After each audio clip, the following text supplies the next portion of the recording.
Hai co-friends, di sini kita ada soal. Dan soal kita kali ini merupakan gabungan antara hukum 2 Newton dan persamaan tentang GLBB atau gerak lurus berubah beraturan. Nah, di soal ini kita akan membahas terlebih dahulu ya. Jadi, di sini kita akan tuliskan dulu persamaan untuk hukum 2 Newton. Jadi hukum 2 Newton itu rumusnya adalah sigma F sama dengan M dikali A ya. Sigma F ini adalah resultan gaya, satuannya Newton, kemudian M ini adalah massa, dan A ini adalah percepatan. Ini adalah konsep mengenai hukum 2 Newton. Nah, kemudian untuk yang persamaan GLBB, kita punya rumus P sama dengan V0 ditambah A dikali T. Nah, V ini adalah kecepatan akhir, kemudian V0 ini adalah kecepatan awal, lalu kemudian A ini sama ya dengan yang ada di sini adalah percepatan, kemudian T ini adalah waktu ya. Nah, dua persamaan ini akan kita gunakan untuk menjawab soal ini.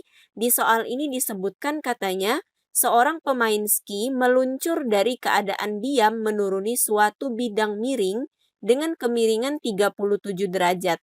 Nah, di sini sin 37 derajatnya diketahui sebesar 0,6.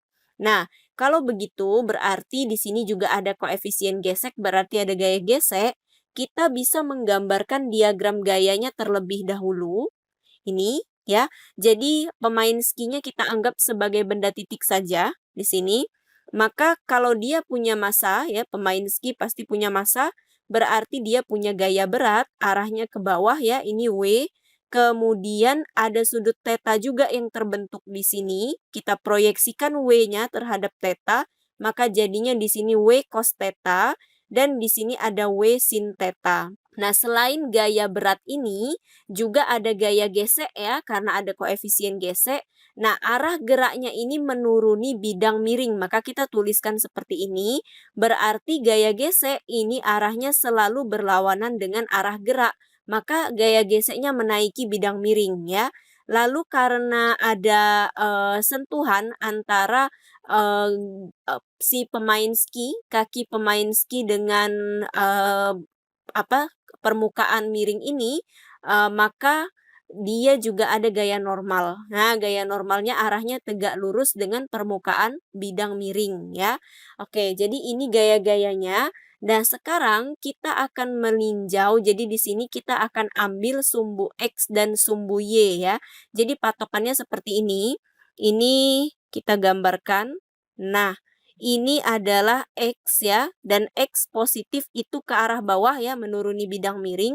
Kemudian ini ada Y, dan Y-nya positif kalau dia ke atas. Kayak gini ya. Sigma F ini berarti ada dua tinjauannya ya.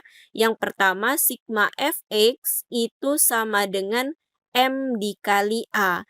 Kenapa sigma Fx-nya sama dengan M dikali A? Karena arah geraknya searah dengan sumbu X positif. Ya, jadi nanti gaya-gaya yang sesumbu dengan sumbu X ini maka kita akan pakai untuk tinjauan di sumbu X ya. Karena dia bergerak di sumbu X berarti pakai M dikali A. Nah, di sini ada W sin theta ya. W sin theta ini searah dengan arah gerak maka kita tuliskan dia positif. Kemudian ada F gesek ini negatif ya karena dia berlawanan dengan arah gerak. Berarti sigma Fx kita itu anggotanya adalah W sin theta dikurang F gesek ini sama dengan M dikali A. Nah, W sin tetanya ini bisa jabarkan lagi ya menjadi M dikali G dikali dengan sin theta, kemudian dikurang F gesek-nya ini juga kita jabarkan lagi dijadikan mu dikali N ini sama dengan M dikali A. Nah, sampai di sini persamaan ini kita pending karena kita belum tahu nilai N ya. Nah, untuk mencari nilai N, kita pakai sigma Fy. Nah, di sumbu Y ini tidak terjadi gerak. Ya, arah geraknya searah sumbu X, berarti di sumbu Y tidak terjadi gerak. Kalau begitu, sigma Fy-nya sama dengan 0. Nah, untuk di sumbu Y, si gaya normal ini searah dengan sumbu Y positif, maka gaya normalnya bertanda positif. Sementara W cos theta ini bertanda negatif, maka dia tandanya negatif di sini, ya. Berlawanan arah dengan Y. Berarti kalau begitu di sini ada N dikurang W cos theta ini sama dengan 0, sehingga nilai N itu sama dengan W cos theta atau N ini sama dengan M dikali G dikali cos theta. Nah, nilai N ini bisa kita masukkan ke sini. Nah, jadi substitusi nih nilai N-nya ke sini, maka kita akan dapat di sini nilainya berarti M dikali G dikali sin theta dikurang mu dikali M dikali G dikali cos theta sama dengan M dikali A. Nah, masing-masing ruas ini punya M ya.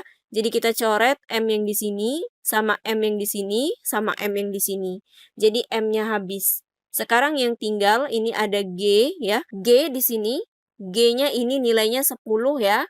Berarti di sini ada 10 dikali dengan sin tetanya itu sin 37 derajat berarti nilainya adalah 0,6 dikurang mu.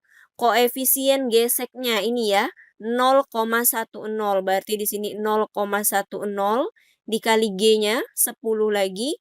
Nah, cos tetanya kalau sin tetanya adalah sin 37 derajat itu adalah 0,6 berarti cos 37 derajat itu adalah 0,8 ya.